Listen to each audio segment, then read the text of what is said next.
नमस्कार, मैं आपका अपना नितिन विजय फिर से आया हूं आप सभी लोगों के सामने। जी हाँ, थंबनेल में आपको दिखाई दे रहा होगा, मेरे पीछे स्क्रीन पे आपको दिखाई दे रहा होगा कि बात कर रहे हैं कि बच्चे कई बार पूछते हैं कि सर मैं टॉप एनआईटी की टॉप ब्रांचेस में जाना चाहता हूं। जाहिर सी बात है कि अगर टॉप एनआईटी की टॉप ब्रांचेस में जाना चाहते हो तो आपके जेईई मेन में 280 प्लस से ज्यादा आने चाहिए। और हमारे प्रथम अटेम्प्ट में यानी कि फर्स्ट अटेम्प्ट में ये प्रयास होना चाहिए कि क्यों ना हम इस आंकड़े को पार कर लें। अगर इस आंकड़े को अपन पार कर लेंगे, 280 प्लस अगर अपन ले आए तो वास्तविकता में हमारी एनआईटी की टॉप ब्रांचेस पक्की हो जाएंगी। और एनआईटी की टॉप ब्रांचेस पक्की हो गई तो हमारा जेईई एडवांस देने के लिए कॉन्फिडेंस और बढ़ जाएगा, क्योंकि हम ये जानते हैं कि टॉप एनआईटी की टॉप ब्रांचेस बहुत सारी आईआईटी की बहुत सारी ब्रांचों से ऊपर हैं। इसमें कोई शक और संशय वाली बात नहीं है। तो अगर एक नॉर्मल सभी बच्चों के लिए बात मैं कर रहा हूं, उनके लिए भी बात करूंगा जो इस साल देने वाले हैं, उनके लिए भी बात कर रहा हूं जो आने वाले समय में एग्जाम देने वाले हैं। थोड़ा छोटा सा वीडियो पर अनुभव के साथ आपको दे रहा हूं, क्योंकि हमारा अनुभव आपके लिए बहुत काम का है। वर्षों से हम ये काम कर रहे हैं कोटा में, लगातार कितने वर्षों से पढ़ा रहे हैं, 60-70 हजार बच्चों को मैं खुद व्यक्तिगत रूप से पढ़ा चुका हूं। कम से कम 6000 के ऊपर आईआईटी में बच्चे भेज चुका हूं अभी तक। तो मैं इसलिए आपको ये बातें बता रहा हूं क्योंकि जो लोग नहीं जानते वो जान पाएंगे कि आप जिनसे सुन रहे हैं वो अनुभव के साथ आपके साथ बात कर रहे हैं, और अनुभव की अपनी एक वैल्यू है। और हमारे पास कोई कारण नहीं है, मेरे पास व्यक्तिगत रूप से कोई कारण नहीं है कि मैं आपके लिए गलत सोचूं। क्यों? क्योंकि मेरा अस्तित्व ही आपकी वजह से है। बच्चों की वजह से इतना प्रेम मिलता है, उसी वजह से हमारा अस्तित्व है, इसमें कोई शक वाली बात नहीं है। खैर, वापस ट्रैक पे आते हैं। 280 प्लस कैसे लाया जाए सर जेईई मेन में? क्या करें सर हम? बेसिक सी बात, मैं छोटी छोटी बातों में इसको तोड़ता हूं, ध्यान से समझे। हम सब लोग जानते हैं हार्डवर्क हमें करना पड़ेगा, स्मार्ट वर्क हमें करना पड़ेगा। पहली बात, 280 प्लस लाने के लिए ज्ञान चाहिए। जाहिर सी बात है कि आपको नॉलेज चाहिए, 110%। नॉलेज के बिना कुछ भी होने वाला नहीं है, नॉलेज के बिना कुछ नहीं होगा। तो पहली बात, हमें नॉलेज एक्वायर करने के लिए नॉलेज होनी चाहिए। ओके सर, ये तो तय है। ये नॉलेज होनी चाहिए, कहां से आएगी? ये जाहिर सी बात है नॉलेज आएगी कैसे? ये नॉलेज आएगी पक्के से, आपकी नॉलेज आएगी हार्डवर्क से। हार्डवर्क प्लस स्मार्ट वर्क का राइट मिक्स। स्मार्ट वर्क क्यों बोला मैंने? राइट मिक्स, दोनों का राइट मिक्स ही आपको ये सफलता दिलाएगा। नॉलेज क्यों? क्योंकि नॉलेज दुनिया में अनंत है। आप अपना पूरा जीवन 24 घंटे पढ़ते रहो, तब भी जीवन में जो नॉलेज है, दुनिया में जो नॉलेज है, वो आप पूरी गेन नहीं कर सकते। क्या हमें पूरी दुनिया की नॉलेज गेन करनी है? नहीं, हमें पूरी दुनिया की नॉलेज गेन नहीं करनी है। हमें कौन सी नॉलेज गेन करनी है? जो हमारे सब्जेक्ट की है। तो पहली बात, मेक श्योर कि हम विद इन द सिलेबस पढ़ेंगे, with in the syllabus. Okay sir, with in the syllabus पढ़ेंगे, गड़बड़ नहीं करेंगे। With in the syllabus knowledge सिर्फ वही एक्वायर करनी है जो विद इन द सिलेबस है। अच्छा सर, अब ध्यान से समझ, छोटी सी बात, बहुत छोटी छोटी सी बातें पर ध्यान देना। और हो सकता है आपने पहले भी सुनी हुई, मैं कोई नई बात नहीं बोलने वाला हूं, पर बार बार इसलिए बोलता हूं, अलग अलग तरीके से बोलता हूं ताकि आपके दिमाग में वो बात बैठ जाए। हमें पहली शर्त, हमें हार्डवर्क करना है। अच्छा, हार्डवर्क कहां करना है? विद इन द सिलेबस पे करना है। सिलेबस के बाहर के सिलेबस को नहीं पढ़ना है। अच्छा, सिलेबस के बाहर के सिलेबस को नहीं पढ़ना है। ठीक है सर, बात तो आपकी बिल्कुल सही है, सिलेबस के बाहर के सिलेबस को हम नहीं पढ़ेंगे। बिल्कुल सही बात सर। तो सर हम सिलेबस के अंदर का ही पढ़ते हैं। अब कई बच्चे मेरे से पूछते हैं, सर सिलेबस तो सर जो 12th का है, जो 11th का सिलेबस है, वही तो जेईई मेन में आता है। सर मेरी 12th में तो सर ना 90% आ गई, 95% आ गई, पर सर मेरा जेईई मेन में तो अच्छे नंबर नहीं आए, सर मेरे 280 प्लस नहीं आए। ओ हो। तो विद इन द सिलेबस तो बोर्ड भी वही है, पर बोर्ड को पढ़ने का तरीका अलग है, जेईई मेन को पढ़ने का तरीका अलग है, कॉम्पिटिटिव एग्जामिनेशन की तैयारी करने का तरीका अलग है। हां सर, ये बात तो सर आप सही कह रहे हो, 110% सर, बिल्कुल सही से। यानी कि विद इन द सिलेबस पढ़ना है एंड एग्जाम के हिसाब से पढ़ना है, यानी कि नो योर एग्जाम। मतलब मुझे अगर सही बोलूं तो एग्जाम पैटर्न के हिसाब से पढ़ना है। अच्छा, पैटर्न के हिसाब से पढ़ना है। ओके सर, बात तो सही है आपकी, एग्जाम पैटर्न के हिसाब से पढ़ना है। फिर से मैं कह रहा हूं, क्या अगर अपन बात करें JEE main, JEE advance, board, अगर बात करूं तो नीट, इन सबका सिलेबस 95% सेम है सबका, पर फिर भी सब एग्जाम को पढ़ने का तरीका अलग है। बोर्ड में आपको प्रूफ्स रट कर जाने हैं, वो का वही आने वाला है। हां सर, उसमें बहुत नया नहीं आने वाला। जेईई मेन में आपके लिए, जेईई मेन और एडवांस में आपके लिए जो आपने पढ़ा है उसको सवालों के रूप में अप्लाई करना आना चाहिए। यानी कि आपको अपने पीवाईक्यूज, जो प्रीवियस ईयर के सवाल हैं, उनको लगातार देखते रहना है। मेरे एक बहुत क्लोज फ्रेंड है, बहुत अच्छे मेरे मित्र हैं और बहुत बढ़िया उनकी आईएएस में 17 रैंक आई। तो अच्छे मित्र मेरे, तो मैंने उनसे पूछा, तो मेरे दो फ्रेंड ऐसे जिनकी 17 रैंक आई, एक की AIR, मित्र बता रहा हूं मैं आपको, एक की AIR 5 है। मैंने उन दोनों से पूछा, ये सभी एग्जाम में काम कर रहा है जो मैं आपको कह रहा हूं। उन्होंने बोला कि सबसे बेस्ट तरीका रहता है हमेशा, जो हम इस बात को बिलीव करते हैं, पर मैं आपको कह रहा हूं हर एग्जाम में काम करता है, सबसे बेस्ट तरीका है एग्जाम पैटर्न समझने का कि चैप्टर की थ्योरी पढ़ते ही सबसे पहले अपन पीवाईक्यूज सॉल्व करना चालू करें। क्या सॉल्व करना चालू करें? मतलब पीवाईक्यूज से कभी भी दूर नहीं भागना है। पीवाईक्यूज कौन? यानी कि प्रीवियस ईयर के क्वेश्चंस, उनसे दूर नहीं भागना है। वो आपको लगातार इस टच में रखेंगे कि किस तरह के सवाल पूछे जाते हैं। आपको सवाल नहीं भी आया ना अगर वो पीवाईक्यू वाला, पर तब भी जब भी आप उसकी थ्योरी पढ़ोगे, मैं तो कह रहा हूं आपने एसएचएम नहीं पढ़ा, थोड़ा सा ही पढ़ा था, पर आपने एसएचएम के सवाल देख लिए, तो आपको पता पड़ेगा अच्छा एसएचएम में इस तरह के सवाल पूछे जाते हैं। तो बताए बेस्ट तरीका क्या है? सवाल की एक बार सुपरफिशियली तो बहुत नहीं बोलूंगा, ठीक ठाक तरीके से थ्योरी पढ़ लो, then go for the similar type of questions जो कि पीवाईक्यूज में आते हैं, फिर दोबारा थ्योरी की तरफ फोकस करो। क्यों? उससे फायदा ये होगा कि आपको थ्योरी में तो पता पड़ जाएगा जब आप सुपरफिशियली पढ़ोगे कि कौन सा फॉर्मूला कैसे आया था, कौन सी थ्योरी क्या है, और अब अपने पीवाईक्यूज को करना चालू करो। आपको पता पड़ेगा अच्छा इस तरह के सवाल आते हैं। अब जब आप दोबारा थ्योरी पढ़ोगे, तो आप इस बात पर ध्यान दोगे, कि मुझे किस तरह की चीजों पे ज्यादा फोकस करना है। इसलिए क्या with in the syllabus knowledge लेनी है? हां, और उस नॉलेज को भी किस तरीके से लेना है यह आपका एग्जाम बताएगा। इसलिए इन बातों पे फोकस करना। इसलिए मैंने बोला हार्डवर्क और स्मार्ट वर्क का राइट मिक्स होना चाहिए, गड़बड़ नहीं करनी है। इन दोनों बातों से अगर गड़बड़ करी तो आपका सिलेक्शन, जो आप नंबर सोच रहे थे वैसे नंबर नहीं आएंगे। क्या पहली बात सीखी? विद इन द सिलेबस पढ़ेंगे और हार्डवर्क और स्मार्ट वर्क का राइट मिक्स करेंगे। तो विद इन द सिलेबस पढ़ेंगे, अपने एग्जाम को पहचानेंगे और उसी के अकॉर्डिंग थ्योरी को पढ़ेंगे और सवाल करेंगे। पीवाईक्यूज थ्योरी या सिमिलर क्वेश्चंस थ्योरी, क्योंकि आपके एग्जाम में प्रूफ नहीं आने वाले हैं, आपके एग्जाम में सवाल आने वाले हैं। कौन आने वाले हैं? सवाल। हां सर, बात तो आपकी बिल्कुल सही है, जोरदार है, मजेदार है, शानदार है, जबरदस्त है। चलो भाई ठीक है सर, ये बात हमें समझ में आ गई। मैं फिर कह रहा हूं छोटा सा वीडियो पर आपको, तो इतनी सी देर में मैं आपको काम की सारी बातें बता दूंगा। एक बात तो अपन ये समझ गए, जो अपने को और 280 के ऊपर नंबर लाने, तो ध्यान रखना पड़ेगा, क्योंकि खाली हार्ड वर्क करने से 280 के ऊपर नहीं आ जाएंगे। अगर 10 लाख बच्चे जेईई मेन में बैठ रहे हैं, अंदाजन बता रहा हूं, तो कम से भी कम 3 लाख से 2.5 लाख से 3 लाख बच्चे ऐसे होंगे जो रोज, जिनका एवरेज पूरे साल का 12 घंटे पढ़ने का आ जाएगा। यानी कि क्या 3 लाख 2.5 लाख बच्चे क्या सब हार्ड वर्कर थे? हां, पर 2.5 लाख को ये 280 के ऊपर नंबर आना संभव नहीं है। टॉप आईआईटी या टॉप एनआईटी की टॉप ब्रांच मिलना संभव नहीं है। तो इस हार्ड वर्क के साथ जो स्मार्ट वर्क करता है, दिमाग लगाता है, उसका ही सिलेक्शन होता है। तो विद इन द सिलेबस पढ़ेंगे, सिलेबस के बाहर नहीं पढ़ेंगे, और सिलेबस भी कैसे पढ़ना है ये पीवाईक्यूज के थ्रू जानते रहेंगे और अपने आप को रिट्रेट करते रहेंगे। ओके सर, ये बात समझ में आ गई।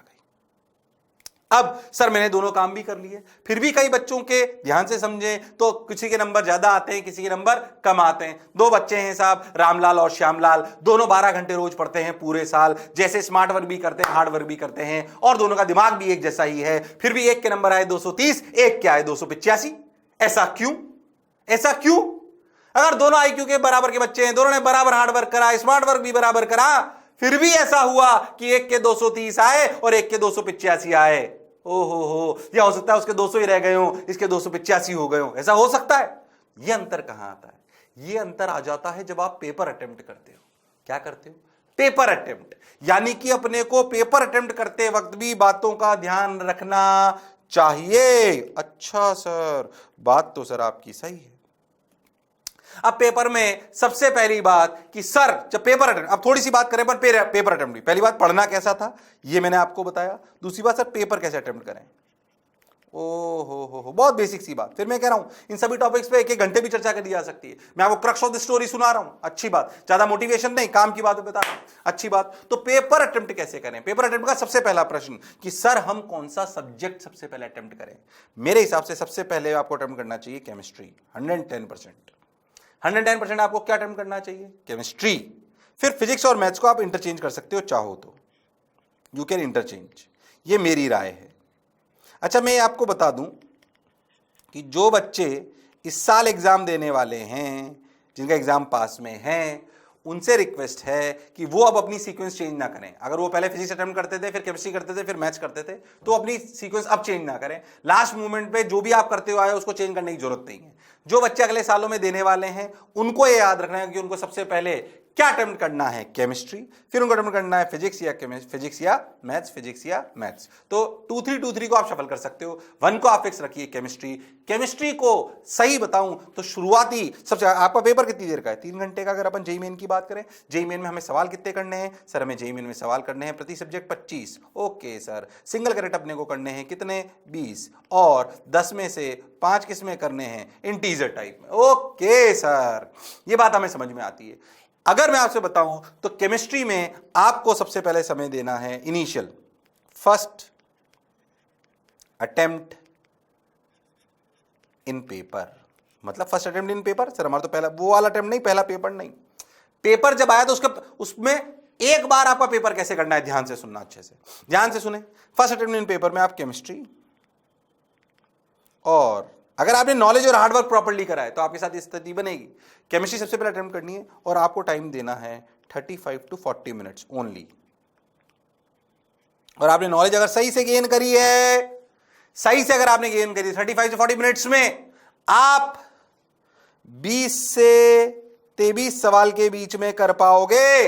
अगर आपने नॉलेज ढंग से गेन करी है तो, मैं उन्हीं की बात कर रहा हूं जिन्होंने नॉलेज ढंग से गेन करी है। 20 से 23 सवाल आप कर पाओगे, 35 to 40 मिनट्स बस।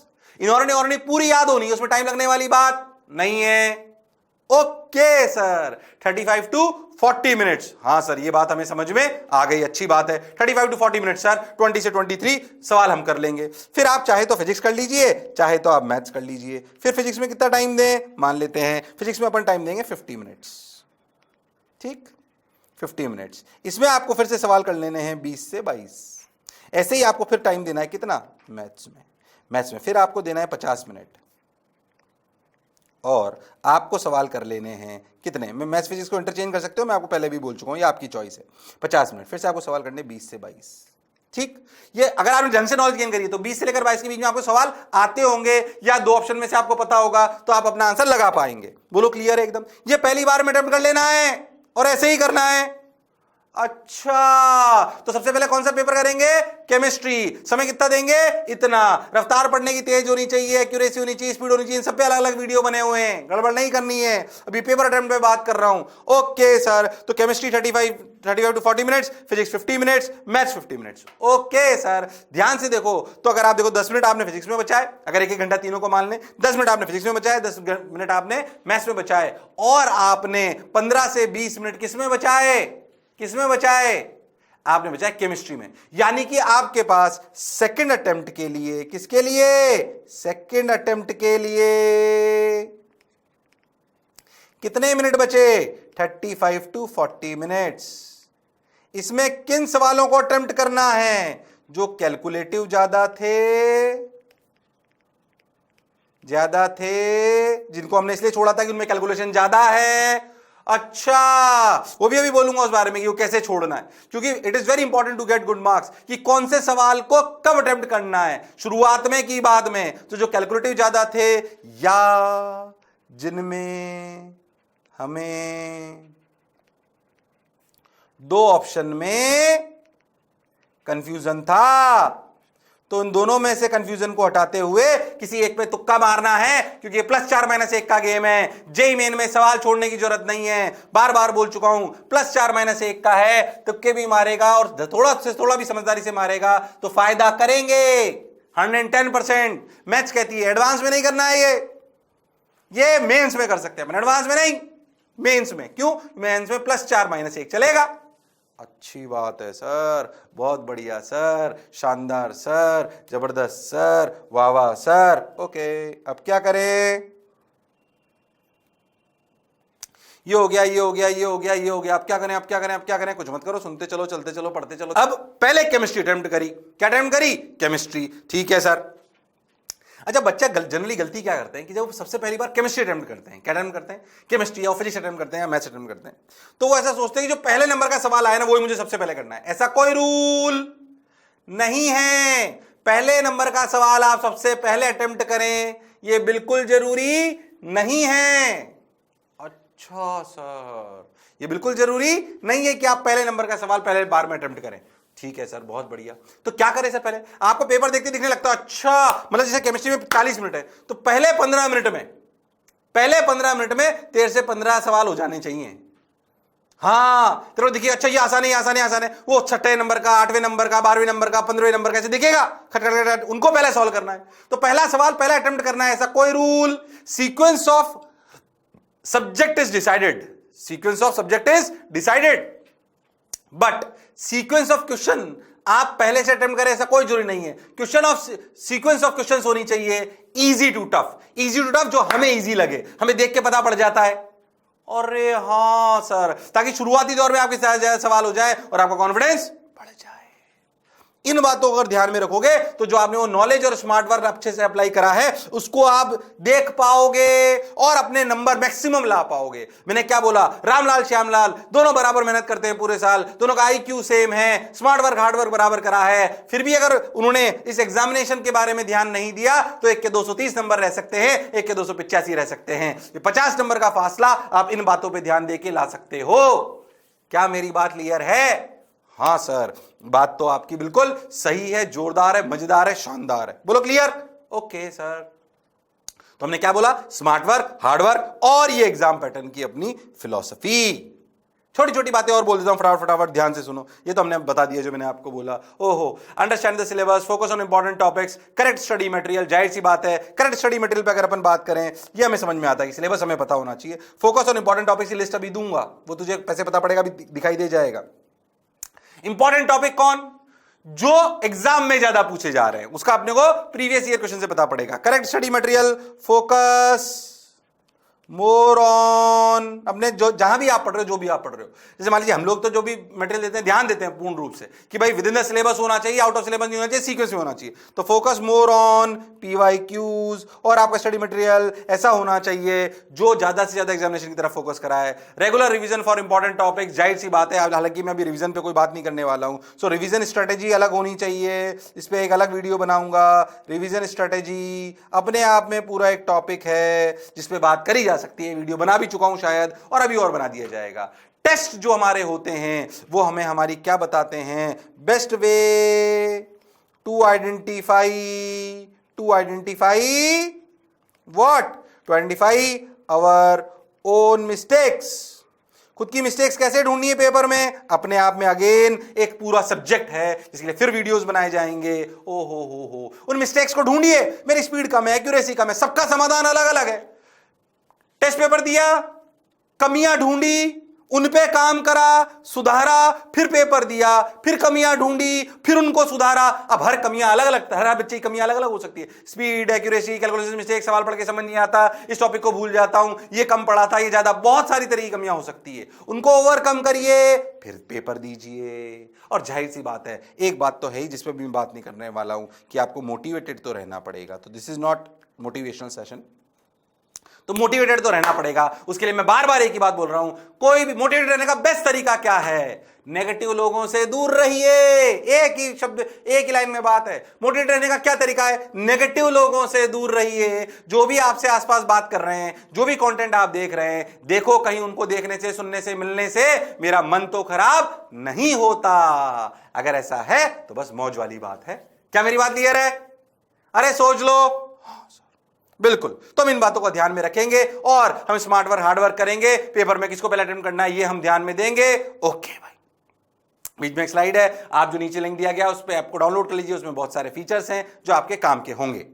आइए बाकी मैं आपको बताता हूं कि टॉपिक्स एक्सपेक्टेड वेटेड वाइज मैं जो टीम आपको इस वीडियो के नीचे आपको ये जो पीपीटी है इसका एक डाउनलोड लिंक मिल जाएगा, तो उसको आप देख लीजिएगा। ध्यान से देखो, ये प्रीवियस ईयर में इस तरीके का इसका प्रोपोर्शन लगभग लगभग रहता है। ये एवरेज है। क्या है? एवरेज। इलेक्ट्रोडायनेमिक्स से 9 सवाल, मैकेनिक्स से 7 सवाल, ये एक्सपेक्टेड है। ऐसे ऐसे सवाल मिलेंगे आपको, पक्का कुछ नहीं है, पर इसमें 10-20% ऊपर नीचे ही होगा बस पर चैप्टर वाइज। ओके, इलेक्ट्रोडायनेमिक्स में ये, मैकेनिक्स में ये, मॉडर्न फिजिक्स में 6, हीट एंड थर्मोडायनेमिक्स में 4, 2 ऐसे बता रहा हूं मैं। ये पिछले ऐसे समझो 6 से 7 सालों का एवरेज निकाल के हमने डाला हुआ है कि अच्छा इनसे इतने इतने आते हैं। तो ये पैटर्न लगभग लगभग जेईई मेन में फॉलो होता है। जेईई एडवांस वाले थोड़े ज्यादा ब्लंड इधर उधर कर लेते हैं, जेईई मेन वाला लगभग लगभग ऐसे ही चलता है। तो ध्यान दो कि सबसे अच्छा मैकेनिक्स है। मैकेनिक्स में जितना पढ़ चुके हो, अगर आपका एग्जाम अब है तो जितना पढ़ चुके हो उतना बहुत है, इसमें कितना भी पढ़ो खत्म होने वाला नहीं है। अच्छा, पर इलेक्ट्रोडायनेमिक्स के फॉर्मूले पे सवाल आते हैं बहुत सारे। अच्छी बात सर, बहुत बढ़िया। मॉडर्न फिजिक्स देखो, इलेक्ट्रोडायनेमिक्स और मैकेनिक्स के कंपैरिजन में मॉडर्न फिजिक्स 1, ध्यान समझो, अगर आप बहुत लॉजिकली सोचो तो आपको समझ में आएगा। ये दोनों टॉपिक मिला के 10 हैं, ठीक, देखो ध्यान से। और इलेक्ट्रोडायनेमिक्स और मैकेनिक्स मिला के इनसे कम से कम 5 गुना पढ़ना पड़ता है। अच्छा, यानी इलेक्ट्रोडायनेमिक्स और मैकेनिक्स पढ़ने में जितना समय लगेगा उससे 1/5 से भी कम समय लगेगा मॉडर्न और हीट एंड थर्मोडायनेमिक्स में, और सवाल आ जाएंगे 10। यानी कि यहां अपने को फोकस करना चाहिए। ओके, हाँ सर, बेसिकली पता है आपको इंपॉर्टेंट टॉपिक्स कैसे देखने चाहिए। Number of hours we have to invest and number of questions they are asking on average value. तो आपको ध्यान पड़ेगा कि अच्छा इसमें कम पढ़ने से ज्यादा अचीव हो जाएगा, इसमें ज्यादा पढ़ने से कम अचीव होगा। ये आपको अपना दिमाग चलाना पड़ेगा। This is known as smart work. End में किधर ज्यादा फोकस करूं, एक बार तो सिलेबस खत्म हो गया, अब किधर ज्यादा फोकस करूं, ये आपको बताएगा कितना समय उसको पढ़ने में लगता है और कितने सवाल आते हैं। जिसमें कम समय लगता है, ज्यादा नंबर का पेपर आता है, उस पर अपन ज्यादा फोकस करेंगे। पक्की बात? बिल्कुल इसी तरीके की बात अगर अपन बात करें तो आपको मैथ्स में दिखाई देगा। Differential calculus 7, integral calculus 4, PNC probability 3, coordinate geometry 6, trigonometry 3, vectors 3D 3, algebra 4। अब आपको पता है, आपको खुद ढूंढना है कि कम पढ़ने से कहां पे ज्यादा आउटपुट आएगा। जहां पे ज्यादा आउटपुट आएगा वहां पे लग जाओ। बोलो यस और नो? हाँ सर, बात तो आपकी बिल्कुल सही है। ऐसे ही मैं केमिस्ट्री का भी बता देता हूं ताकि आप इसको नोट कर लें। ओके, लो भाई, हालांकि आपको उसमें भी दिखेगा नीचे। Organic chemistry 10, inorganic chemistry 6, physical chemistry 8, physical chemistry 6। ये एवरेज है लगभग। बोलो क्लियर है? ये इनऑर्गेनिक में 6 से 8 भी हो जाता है कई बार, और ये ऐसा समझो ये 8 से 10 हो जाता है और ये 6 से 8 घूमता है, ऐसे जनरली चलता है। फिजिकल केमिस्ट्री लगभग ऐसे रहती है। बोलो क्लियर है क्या? हाँ सर। अब इनऑर्गेनिक पूरी याद होनी चाहिए, गड़बड़ करने की जरूरत नहीं है। फिर कह रहा हूं, जब रिवीजन कर रहे हो, क्या कर रहे हो? रिवीजन। तो ऐसे नहीं एक ही चैप्टर जो पसंद आ रहा है उसको पढ़े जा रहे हैं। आपका हर चैप्टर वाइज और सब्जेक्ट वाइज का ग्राफ ऐसा होता है। एसिम्पटोट वाले ग्राफ देखे होंगे, देखे कि नहीं देखे? चाहे सब्जेक्ट ले लो, सब्जेक्ट एक्यूरेसी, आप ऐसा समझो, सब्जेक्ट एक्यूरेसी और चैप्टर एक्यूरेसी, ये दोनों समझना। अगर तुम थोड़ी बहुत पढ़ चुके हो तो तुम्हें समझ में आएगा जो मैं कह रहा हूं। ये जो ग्राफ है दोनों के लिए काम करता है, सब्जेक्ट एक्यूरेसी के लिए भी काम करता है, चैप्टर एक्यूरेसी के लिए काम करता है, और ये है टाइम। मैं क्या कहना चाह रहा हूं कि आप समझो कि इस लिमिट तक जब तक आप पहुंचते हो, उसके बाद एक्यूरेसी बढ़ाने के लिए बहुत ज्यादा समय देना पड़ता है और एक्यूरेसी कम बढ़ती है। आपको अपने पहले सारे चैप्टर और पहले सारे सब्जेक्ट इस जगह तक पहुंचाने हैं। ऐसा नहीं कि एक चैप्टर यहां तक पहुंच गया, अब उसके लिए फिर और मेहनत करे जा रहे हैं, उसमें उतना गेन नहीं आएगा जितना जो वीक है उसमें आ जाएगा। So you need to understand कि इस ग्राफ पे इस जगह तक मुझे अपने हर सब्जेक्ट को और हर चैप्टर को पहुंचाना है। उसके बाद मुझे आगे वाले लेवल के लिए उस किसी सब्जेक्ट में या किसी पर्टिकुलर चैप्टर में मेहनत करनी है। थोड़ी सी मैंने टिपिकल बात बोली पर काम की बोली। ध्यान देना, कहीं ऐसा तो नहीं कर रहे कि एक चैप्टर जो अच्छा है उसी पे ज्यादा मेहनत करते जा रहे हो, और जो वीक है उसको छोड़ दिया क्योंकि पसंद नहीं है। उससे फायदा नहीं होगा, क्योंकि जो पसंद नहीं है उसमें से भी सवाल तो आएगा। उसमें अगर 2 घंटे पढ़ोगे तो उसके में ज्यादा नंबर आने के चांसेस ज्यादा हैं। अच्छा सर, बात तो आपकी बिल्कुल, जो पहले से अच्छा है उसमें 2 घंटे और डालोगे तो बहुत ज्यादा नंबर बढ़ जाएंगे, ऐसा जरूरी नहीं है। तो सबको एक लेवल पे बराबर साथ लेके चलना है, सभी सब्जेक्ट्स को, सभी चैप्टर्स को। अगर समानता का व्यवहार कर पाए, अगर ये समानता का व्यवहार कर पाए तो ईश्वर जरूर आपको सिलेक्शन की तरफ ले जाएगा, गारंटी के साथ कहता हूं। क्या मेरी बात क्लियर है? हाँ सर। तो आज का सेशन वैसे भी मैं सोचा था उससे थोड़ा लंबा हो गया है, पर फिर भी आपको काम की बातें बताई है। ऐसे सेशन लेके मैं और भी आप लोगों के समक्ष आता रहूंगा। व्यक्तिगत रूप से मेरे साथ इतना प्रेम बनाए रखने के लिए बहुत बहुत धन्यवाद। मेरा अस्तित्व सिर्फ बच्चों की वजह से है और ईश्वर से कामना करता हूं, प्रार्थना करता हूं कि मेरी ऊर्जा इसी तरीके से बढ़ती रहे और आप लोगों के लिए मैं कुछ ना कुछ काम करता रहूं। मुझे सुनने के लिए बहुत बहुत धन्यवाद। Thank you.